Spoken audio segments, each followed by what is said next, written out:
လုံးမဲမင်္ဂလာပါရှင်ချိုကူကင်း channel မှာပြန်လည်ကြိုဆိုပါရရှင်ကျမဒီနေ့တော့ကျင်းငါးသီးလေးကြော်စားပါမယ်နော်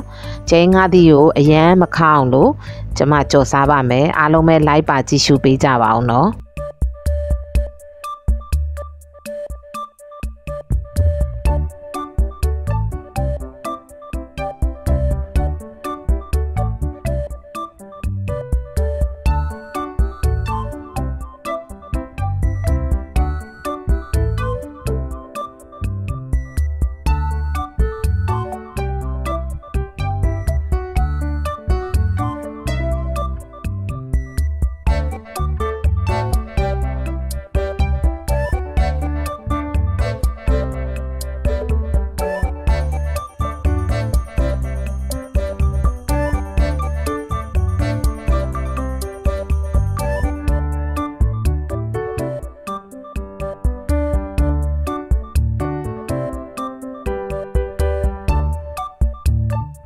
ဟုတ်ကဲ့အရင်ဦးဆုံးအိုးပူလာပြီဆိုရင်တော့စီထည့်ပါမယ်ရှင်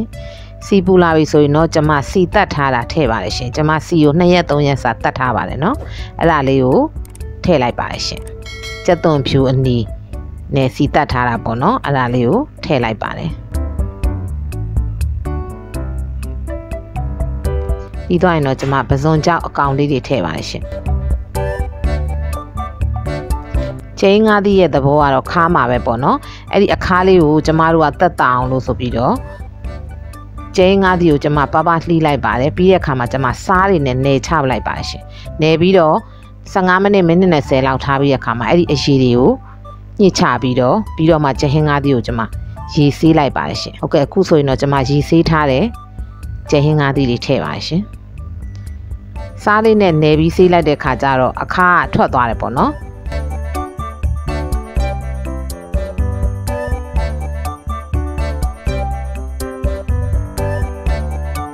ပြီးကျင်းငါးသီးနဲ့စီတတ်ထားတာနဲ့တမအောင်ပေါ့နော်နည်းနည်းလေးနွန်းအောင်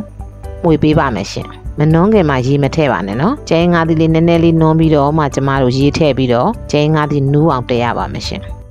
ပြီးသွားရင်တော့ကျမအရသာအတွက်အချိုးမှုတ်ထည့်ပါရှင်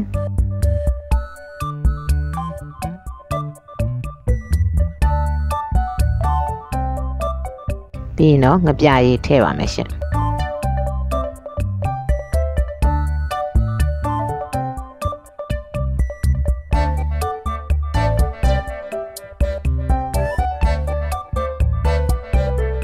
ပြီးရင်တော့တေချာလေးပေါ့နော်မွေပေးရပါမယ်ရှင်အခုဆိုရင်တော့ကျင်းငါးသီးလေးတွေနည်းနည်းနွန်းတဲ့အတွက်ကျမရေထည့်ပါမယ်ရှင်ရေကိုအရန်အများကြီးလည်းမဟုတ်ဘူးနည်းနည်းလေးလည်းမဟုတ်ဘူးကျင်းငါးသီးလေးနူးအောင်ပေါ့နော်ရေခက်ဆက်ကလေးထည့်ရပါတယ်ရှင်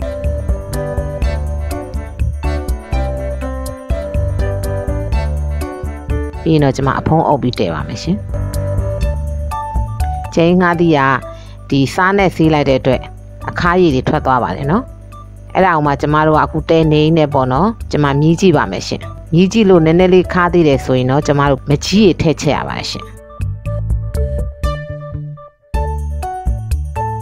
ဟဲ့အခုဆိုရင်တော့ကျမဟိုဘက်ဒီဘက်လေးလှန်ပြီးတော့ဖုံးလေးဖွင့်လိုက်မှွေပေးလိုက်နေပေါ့နော်ကျမတဲပေးရပါမယ်ရှင်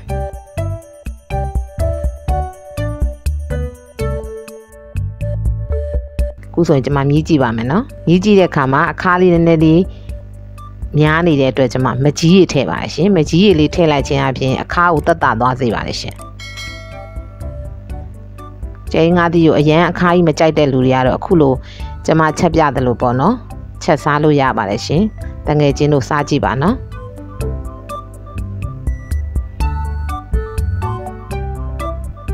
အရသာလေးနည်းနည်းလိုတဲ့အတွက်ကျမငပြားကြီးထည့်လိုက်ပါတယ်ရှင်ပြီးရင်တော့ကျမစီပြန်အောင်တည်ပါမယ်ရှင်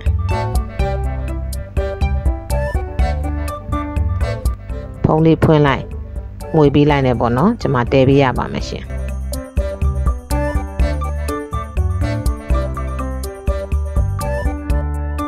ခုဆိုရင်တော့အရသာကောင်းမွန်နဲ့ကျင်းငါးသီးဟင်းတစ်ခွက်ရပါပြီရှင်ကျမရဲ့ဗီဒီယိုလေးတွေကိုကြိုက်နှစ်သက်တယ်ဆိုရင်တော့ like and subscribe လေးလုပ်ပြီးတော့အားပေးခဲ့ကြပါအောင်နော်